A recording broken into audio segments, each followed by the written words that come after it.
Good evening, Webster family. My name is Stephen Usher. Thank you for joining us for our first Bible reading panel discussion for 2022.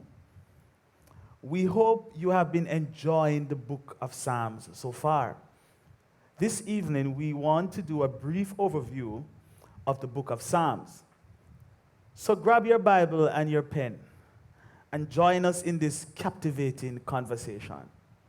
Our panelists this evening are no stranger to us. We have the Reverend Norbert Stevens, General Secretary for the United Church in Jamaica and the Cayman Islands, and Mr. Evan Thompson, the leader of the Webster Praise Team. Welcome to you, gentlemen. Thank you, Stephen. Good to be here. When we consider who wrote the book of Psalms, from a divine perspective, the book of Psalms points to God as the author, in my estimation. However, approaching its authorship from a human side, one can identify a collection of more than 7 composers between the time of Moses and the time following to Babylonian exile.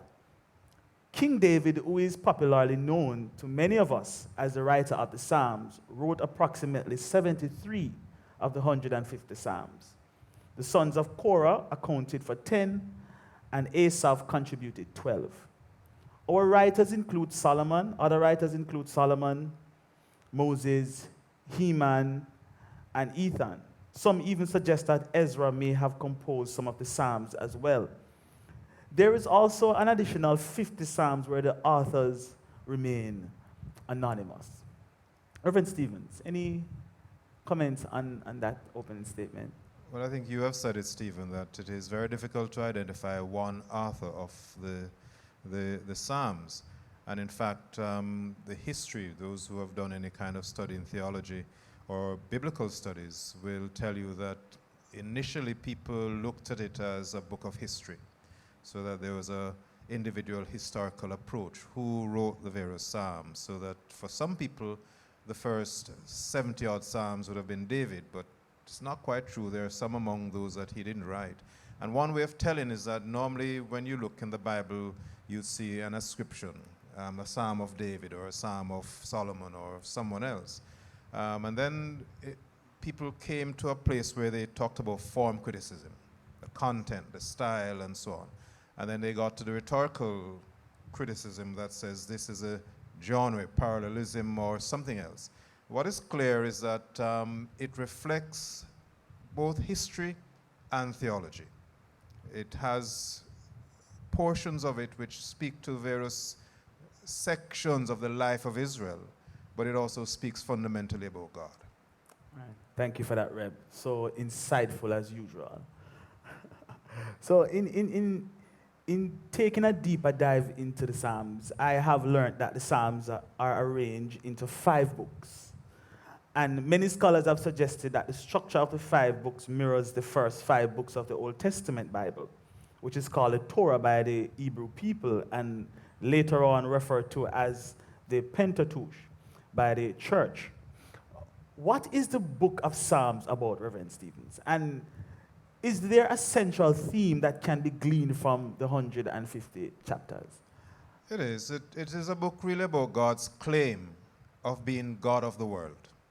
And it speaks fundamentally of God's will for justice and righteousness and peace among people and among nations. So the way the Psalms, the book, begins happy, or blessed as some of us understand it, God is saying those who are blessed or blessed or happy are those who live their lives according to God's will. So if you were to disaggregate all that has happened within the 5 sections of the book of Psalms, it speaks about God's claim of being the author and the finisher of life and faith. So that in the first section, or the first 3 books, if you like, we should go up to, I think, Psalm 89. At the end of that section, Psalm 89 itself, God actually declares that there is an end to this covenant with David. David was a king. And God declares, I am king, not a human king. and I am Lord of life and living. So if there's one way of explaining the psalm, the book, is that it is God's claim of being sovereign in the world and ought to be sovereign in our lives as Christians. All right. Sounds good so far. Now, the Psalms is a songbook for public worship as well as a prayer book for believers. Evan, what kind of impact does the Psalm have on Christian worship today? The truth is, of course, you mentioned a while ago that one of the primary writers of the Psalms was King David himself. And I mean, he wrote many of those Psalms. And for many people, he was the writer of the Psalms, And I always sense that the Psalms are an expression, really, of self, how you feel at the time being expressed to God. And your expression of who God is also expressed. So a number of the Psalms spoke of David's actual experiences and him expressing those things to others around him and to his God and even to himself in some cases, speaking the word unto himself. So it seemed as if such a relatable way of expression, which is what I found very interesting in the Psalms, and I think that is what is part of how I express myself in worship, where it is how I feel about my God and what I think my relationship should look like because of my relationship with God. So I think the Psalms really are like a template for how we express ourselves and how we relate to a God who is more than just a just king and a judge and the triumphant one who is way out there, but instead the Father and the friend and the one who walks with me. That is how I interpret the Psalms, and I utilize them in a number of them in terms of how I relate to my God and how I relate to others because of my experiences with God. Wow. Evan, I think you just shut the whole thing down. I don't think we have to say anything else. But one of the things that we can appreciate with the Psalms is the fact that the Psalms cover the full breadth of human experiences, as you just said, Evan. Some speak in general terms, while others express in very specific terms the shifting events of life. There's a psalm for almost any kind of day, situation. What are the different kinds of psalms or genre of psalms, Reverend Stevens? Well, you have Psalms of Lament. So you have either individual lament or corporate lament. You have royal psalms. Psalm 2 is a royal psalm. These psalms that speak about the king or the monarchy, the throne. You have psalm of praise. You have psalms that really reflect the sovereignty of God. Psalm 119 is a fantastic piece of literature because it is an acrostic of the Hebrew alphabet. Mm-hmm. You have a variety of psalms, and you have to understand that what the psalmists are trying to do is to respond to the circumstances of life as they go through their history. Up to Psalm 89, up to 90, they are under David's rule. Then Jerusalem is destroyed and they're in exile. And from Psalm 90 to the end of it, it is a response to the context of exile. How can we sing the Lord's song in a strange land? So it is just a way of declaring that in the midst of all of this, because another theme of the psalmist is the steadfast love of God, the Hesed. God's love is still evident in spite of my circumstances. So when you look through it, there are as you say, you can find a psalm for everything. Yeah. You can find a psalm for justice or for righteousness or for peace or for harmony, anything you want, there's a psalm for it. So my follow-up question would be, Reverend Stevens, because I think this is, so I'm thinking about the imprecatory psalms. And I mean, it just came to me because I think it's one of those psalms when, as Christians, when we get to that psalm, we're wondering, should I read this psalm to the end? Should I pray it? Should I use it in my worship services? And the one that comes to mind now is Psalm 109, where it talks about destroying the person's life. May his children be motherless, and that kind of sort of a thing. How do we, as New Testament Christians, how should we really look at a psalm like Psalm 109? Well, Stephen, you need to indicate what that means. I mean, you used a big word there a while ago. Please tell the people what imprecatory psalms mean.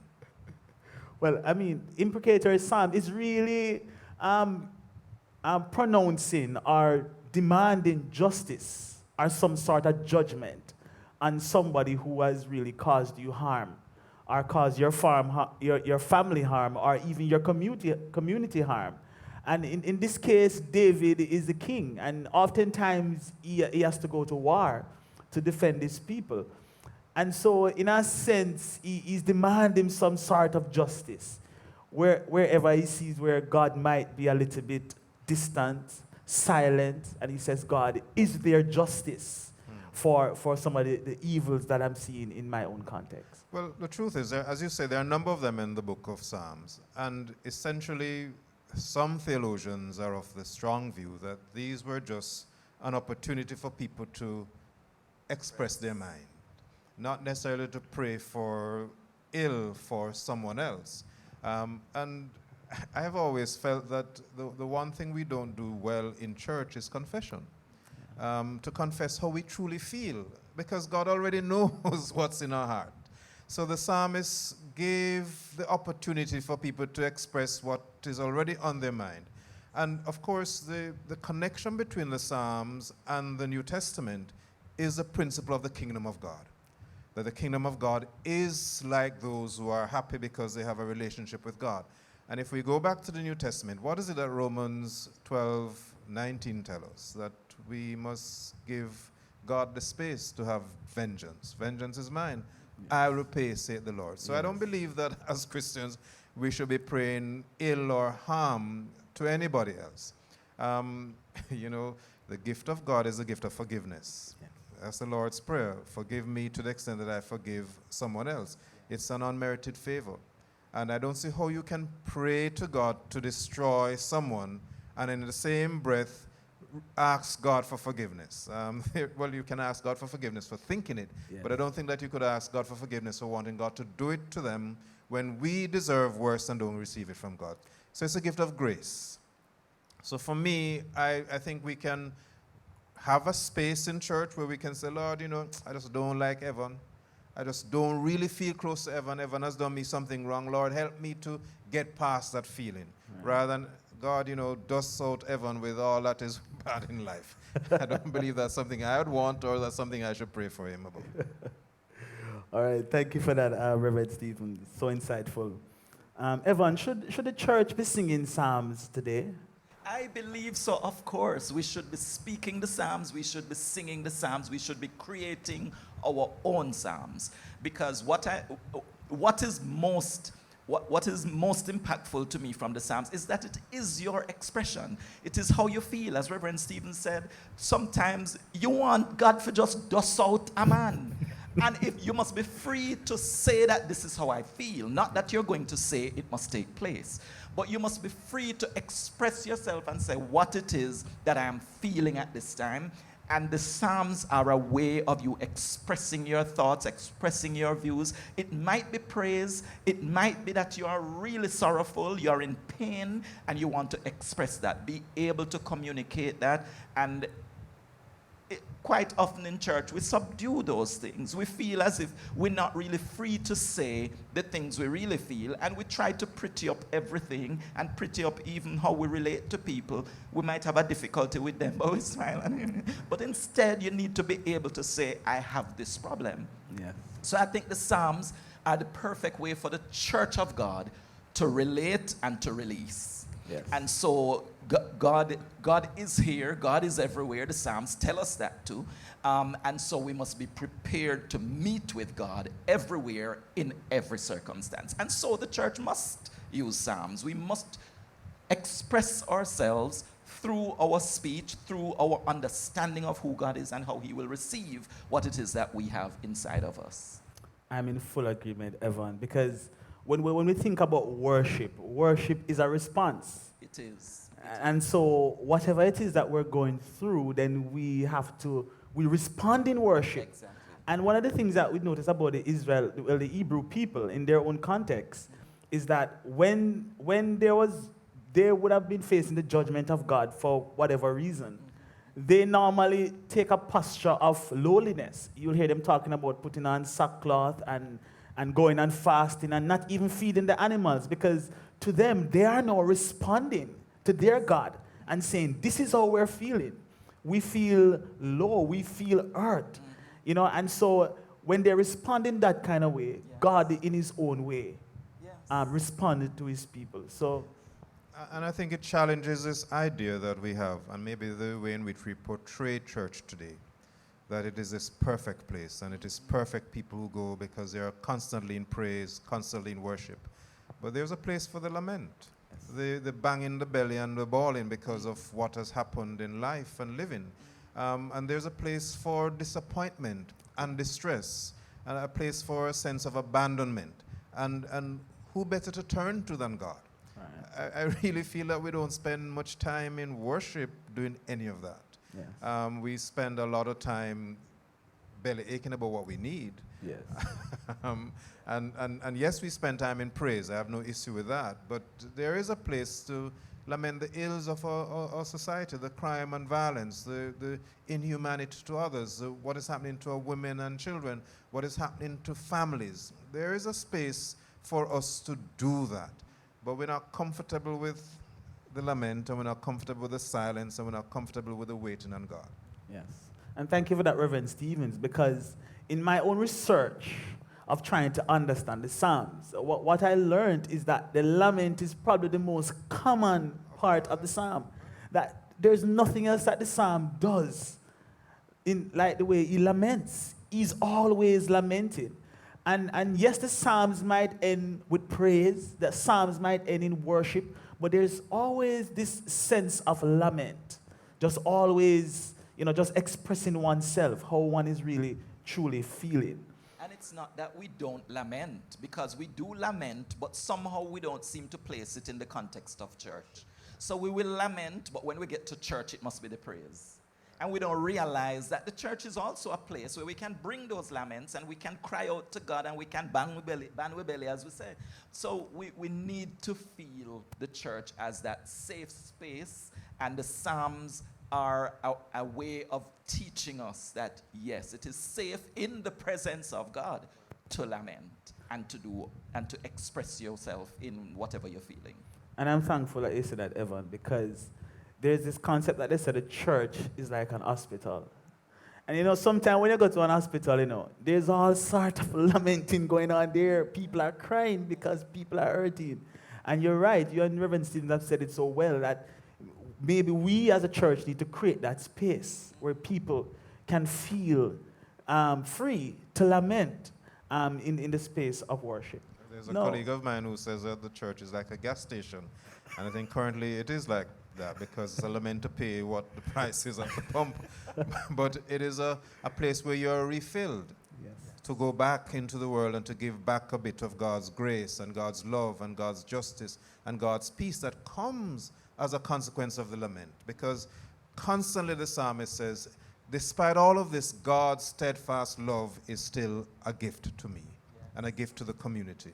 And the other part of that which is important is a principle of community. Because it is, yes, you have some individual psalms, but there are many of them that are corporate psalm, because it was their prayer book, it was their worship book. And it emphasizes the fact that I don't lament by myself, but I lament with my colleagues and my fellow sisters and brothers in Christ. I lament with the church and the community. So it's something that we need to revisit, in my view, and to ensure that when we configure the worship style and the liturgy and so on, that there's a little place there for people to be, even privately, to be just open and honest with God in terms of where they're at, so that they can be renewed and refreshed. Yes. Thank you for those comments. Now, as we bring this conversation to a close, I think about my favorite psalm, Psalm 23. I'm just going to take it from now. I'm not going to allow any of you guys to use it. left us with nothing left, nothing else. And that psalm is my favorite psalm because, you think of the Lord as your shepherd. I mean, Jesus said that he is the good shepherd.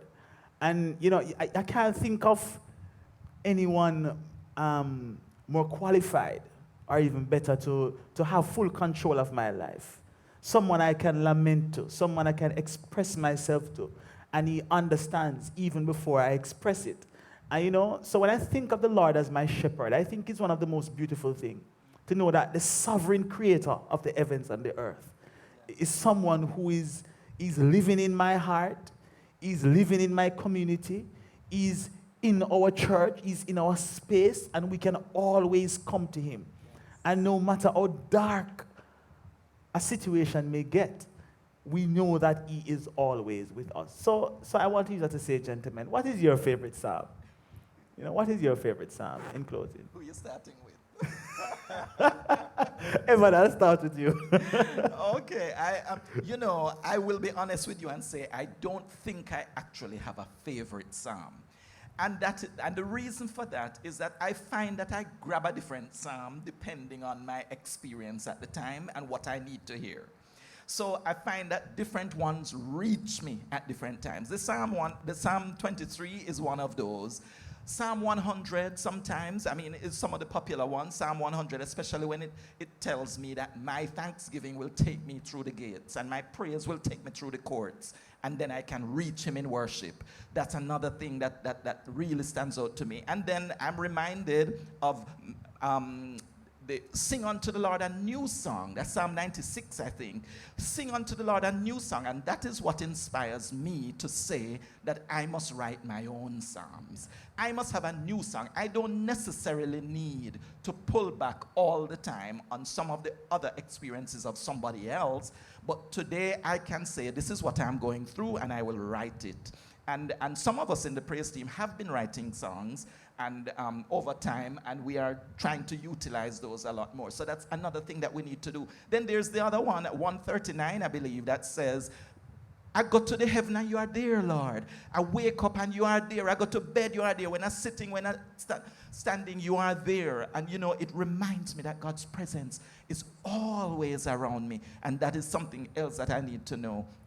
So different psalms I find stand out to me at different times. Delight yourself in the Lord and he will grant you the desires of your heart. That's 37, I think, something like that. I think so, Psalm 37.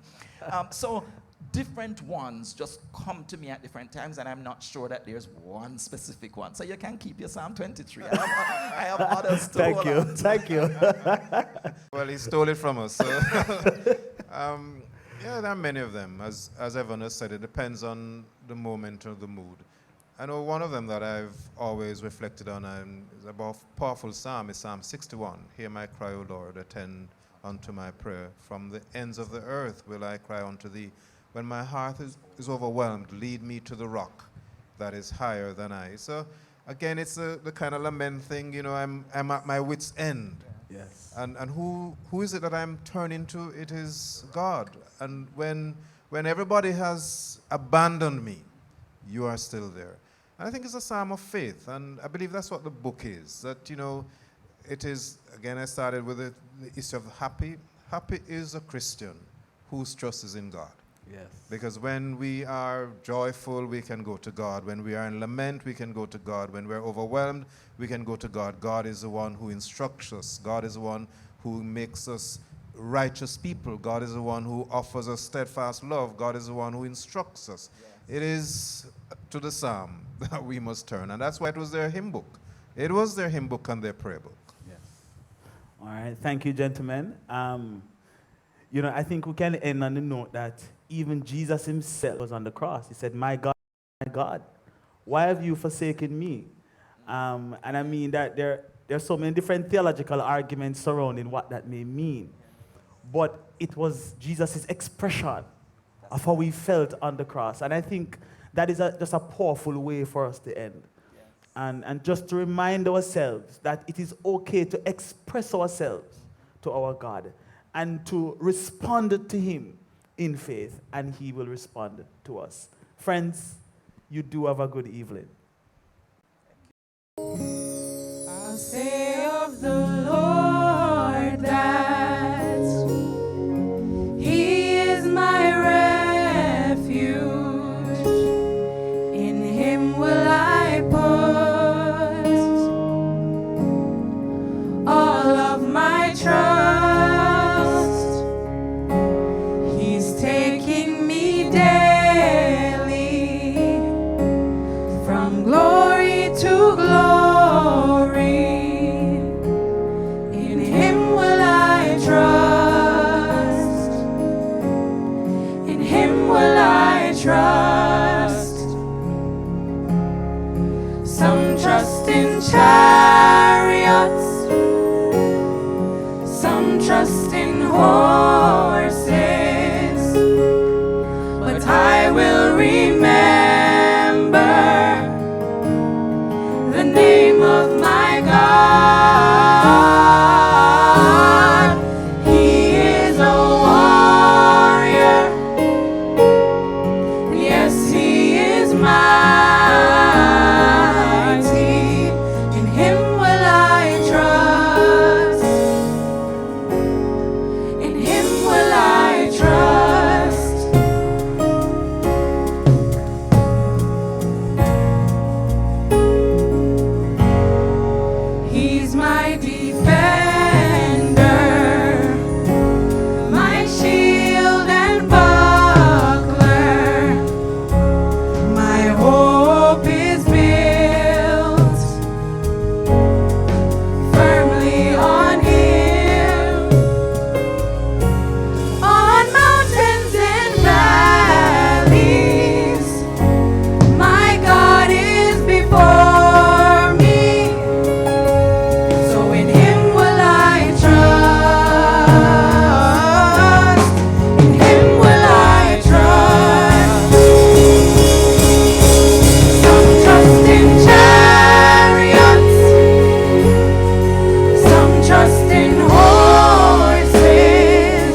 Just in charge.